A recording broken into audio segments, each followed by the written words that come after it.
পশ্চিমবঙ্গের সমস্ত চাকরি প্রার্থীদের মাথায় এখন যে কয়েকটি শব্দ সবচেয়ে বেশি করে চলছে তা হলো বেকারত্ব, ওবিসি সংরক্ষণ এবং চাকরির পরীক্ষা না হওয়া, হতাশা। এই বিষয়গুলোই যখন মাথার মধ্যে চলছে, ঠিক সেরকমই একটি মুহূর্তে ওবিসির বিষয়টি রয়েছে। এবং গতকাল 2 জুন রাজ্য মন্ত্রিসভার একটা গুরুত্বপূর্ণ বৈঠক ছিল এবং সেখানে ওবিসি বিষয় নিয়ে একটা সিদ্ধান্ত হতে চলেছে। সেটাকার ড্রাফট প্রকাশ হয়েছে এবং আগামী 9 জুন সেটা বিধানসভায় পেশ করা হবে এবং সেটা যদি বিধানসভায় সংখ্যাগরিষ্ঠতা অর্জন করে তাহলে সেক্ষেত্রে সেটা ফাইনালি আইনে পরিণত হবে। এখন কি রয়েছে ওবিসি সংক্রান্ত এই বিষয়টা যদি আমরা দেখি, তাহলে প্রথমেই আমরা দেখব যে বিগত কয়েক মাস ধরে পশ্চিমবঙ্গের সমস্ত চাকরির পরীক্ষাগুলো থেমে রয়েছে। কোথাও লিখিত পরীক্ষা হচ্ছে না, কোথাও লিখিত পরীক্ষা হয়ে রেজাল্ট প্রকাশ হচ্ছে না, অথবা কোথাও ইন্টারভিউ হয়ে তার ফাইনাল মেরিট লিস্ট প্রকাশ হচ্ছে না। এই সমস্ত বিষয়গুলোর জট খুলতে চলেছে বলে আশা করা হচ্ছে, কারণ রাজ্য সরকার ইতিমধ্যে কলকাতা হাইকোর্টের ডিভিশন বেঞ্চের যে রায় ছিল সেটা মেনে নিয়েছে। ফলে আগামী জুলাই মাসে সুপ্রিম কোর্টে যে শুনানি রয়েছে সর্বোচ্চ আদালতে, সেটাতেও যে পজিটিভ একটা নিউজ আসবে আমরা সেটা কিন্তু আশা করতেই পারি। এবার গতকাল যে বিষয়টা হয়েছে সেটা কি, সেটা একটু জানার চেষ্টা করি। ইতিপূর্বে ওবিসি এ এবং ওবিসি বি এই দুটো ক্যাটাগরির জন্য 10% এবং 7% আলাদা আলাদা করে ভাগ করে 17% ছিল। এবার হয়তো আর ওবিসি এ বি থাকবে না, এবার সকলেই ওবিসি থাকবে এবং এখানে টোটাল হচ্ছে 17% থাকছে বা থাকবে। এবং কারা কারা এই নতুন ওবিসি তালিকায় থাকবে সে বিষয় নিয়েও আলোচনা করছি। যেটা খবরে প্রকাশ হয়েছে এই মুহূর্তে সেটা দেখি।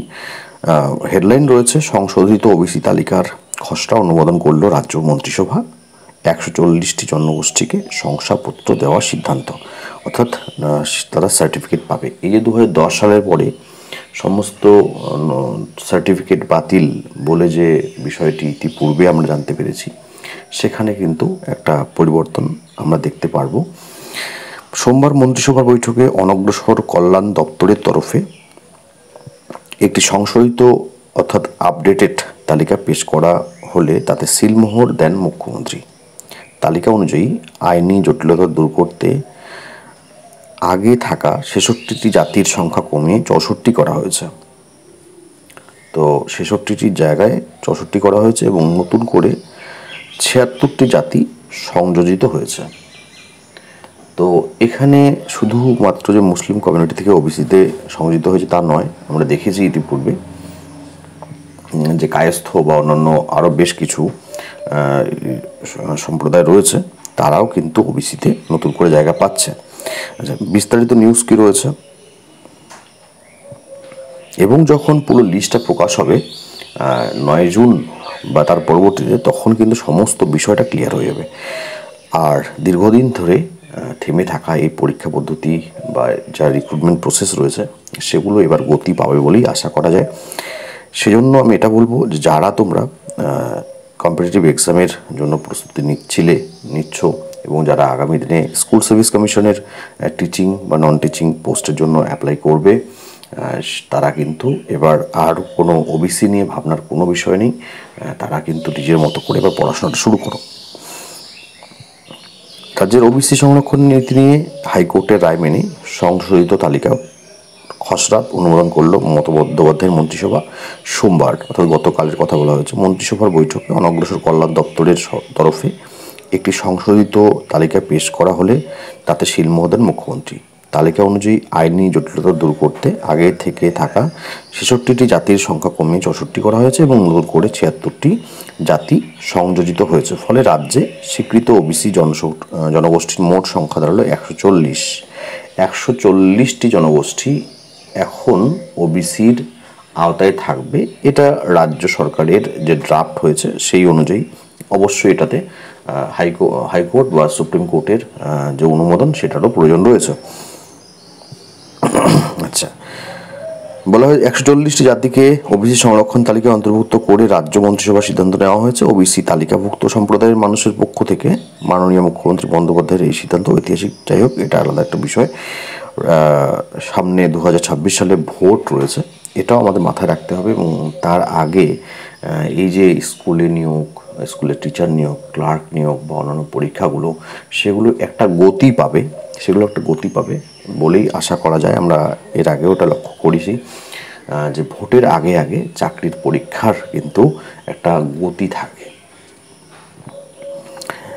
মন্ত্রিসভা ছাড়পত্রের পর 9 জুন থেকে শুরু হতে চলা বিধানসভার অধিবেশনে সংশ্লিষ্ট সংশোধনী পেশ করা হবে। এই সংশোধনী বিধানসভায় পাস হলেই তালিকা আইনি বৈধতা পাবে। তো বিধানসভাতেই হচ্ছে এটা আইনি বৈধতা তৈরি হবে। ওবিসি সংরক্ষণের বিষয়টি আদালতে বিচারাধীন থাকায় একাধিক ক্ষেত্রে শূন্য পদে নিয়োগে দীর্ঘদিনের অচলাবস্থা দেখা গিয়েছে। আর বিধানসভায় এই তালিকা অনুমোদনের পর তা দূর হয় কিনা সেটা নিয়ে কৌতূহল রয়েছে। কলকাতা হাইকোর্টের গত বছর একটি রায়ের প্রেক্ষিতেই এই পদক্ষেপ বলে সরকার সূত্রে জানা গিয়েছে। এই রায়ে হাইকোর্ট 2010 সালের পর রাজ্যের, এই জায়গাটা ভীষণ ইম্পর্টেন্ট, শুনে নাও। এই রায়ে হাইকোর্ট 2010 সালের পর রাজ্যের দেওয়া সমস্ত ওবিসি সার্টিফিকেট বাতিল ঘোষণা করা হয়েছিল। 2010 সাল থেকে 2012 সালের মধ্যে পশ্চিমবঙ্গ সরকার 77টি সম্প্রদায়কে ওবিসি তালিকাভুক্ত করে, যার মধ্যে 75টি ছিল মুসলিম ধর্মাবলম্বী। এই অন্তর্ভুক্তি নিয়ে বিতর্ক সৃষ্টি হয়। কলকাতা হাইকোর্টে 2024 সালে মে মাসের রায়ে ওই অন্তর্ভুক্তিগুলিকে অবৈধ ঘোষণা করা হয়েছিল, তখন বাতিল করে দেওয়া হয়েছিল। আদালত সেই রায়ে স্পষ্ট উল্লেখ করে যে এই সম্প্রদায়ের ওবিসি তালিকায় অন্তর্ভুক্ত করার পিছনে ধর্মীয় মানদণ্ডই প্রধান ভিত্তি ছিল, যা সংবিধান সম্মত নয়। হাইকোর্টের এই নির্দেশের ফলে বাতিল হয়েছিল 12 লক্ষ ওবিসি সার্টিফিকেট। তবে একই সঙ্গে হাইকোর্ট জানিয়েছিল এই সার্টিফিকেট ব্যবহারকারী যারা ইতিমধ্যে সুযোগ পেয়ে গিয়েছেন, এই রায়ে তাদের উপর কোনো প্রভাব পড়বে না। সেই প্রেক্ষিতে রাজ্য সরকার নতুন করে 140টি জাতিকে সংরক্ষণের তালিকায় অন্তর্ভুক্ত করার সিদ্ধান্ত নিয়েছিল। এবং এ বিষয়ে আমরা জানি যে সুপ্রিম কোর্ট রাজ্য যখন নতুন করে সমীক্ষা করতে ছিল, সুপ্রিম কোর্ট তাতে মান্যতা দিয়েছিল যে হ্যাঁ, আপনারা নতুন করে সমীক্ষা করুন, সমীক্ষার রিপোর্ট দেখুন, দেখার পরে বাকি সিদ্ধান্তগুলো পরবর্তীতে হবে। কলকাতা হাইকোর্টের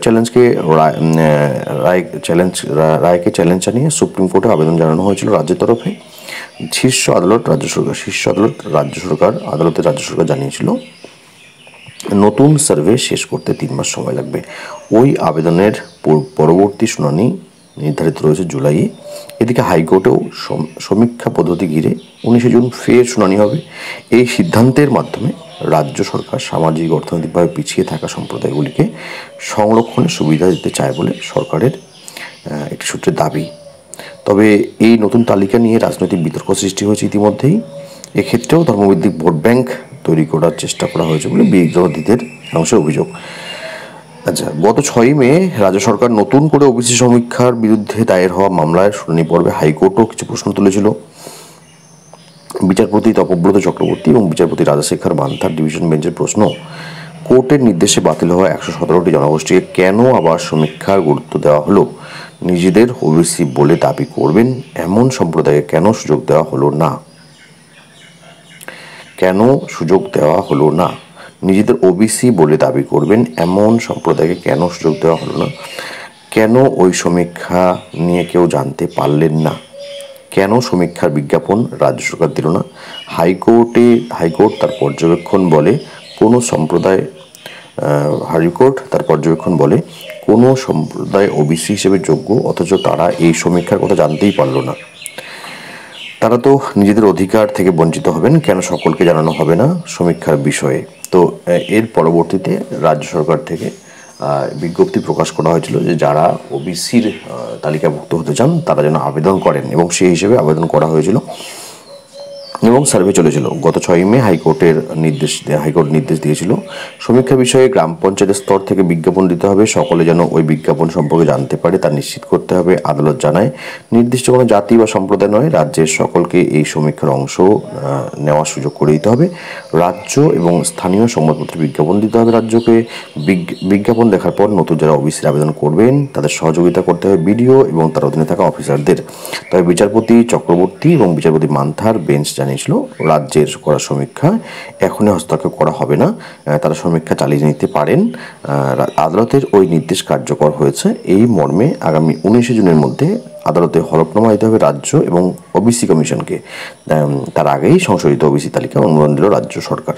তো যে বিষয়টা দাঁড়ালো, একটা কিন্তু আশার আলো দেখা যাচ্ছে এবং হয়তো হয়তো এবার সব কিছু নিয়ম মাফিক হয়েছে বলেই ধরে নিতে হবে এবং আগামী 9 জুন এটা রাজ্য বিধানসভায় মান্যতা পাবে বলে আশা করা যায়, কারণ সেখানে যেহেতু শাসক দলের সংখ্যাগরিষ্ঠতা রয়েছে। এবং আশা করি যে যদি সব কিছু ঠিকঠাক থাকে তাহলে পরবর্তীতে আমরা হাইকোর্ট এবং সুপ্রিম কোর্ট থেকেও পজিটিভ নিউজ পাবো ওবিসি বিষয়ে এবং এই কেসটা মিটে যাবে। এবং যেটা সবথেকে বড় কথা যে এই যে নিয়োগ প্রক্রিয়া সেটা কিন্তু আবার গতি পাবে। এখন বড় কথা অনেকের প্রশ্ন রয়েছে যে সংরক্ষণটা কতটা দরকারি এখনও, বিভিন্ন কাস্ট ক্যাটাগরি সংরক্ষণ, এসসি এসটি ওবিসি, এত সংরক্ষণ, ইডাব্লিউএস, এক্স সার্ভিসম্যান, এত ধরনের সংরক্ষণ, ফলে যারা প্রকৃত মেধার অধিকারী তারা কি বঞ্চিত হচ্ছেন না? অনেকেরই প্রশ্ন রয়েছে। তোমরাও তোমাদের মতামত অবশ্যই কমেন্ট সেকশনে কমেন্ট করে জানাতে পারো।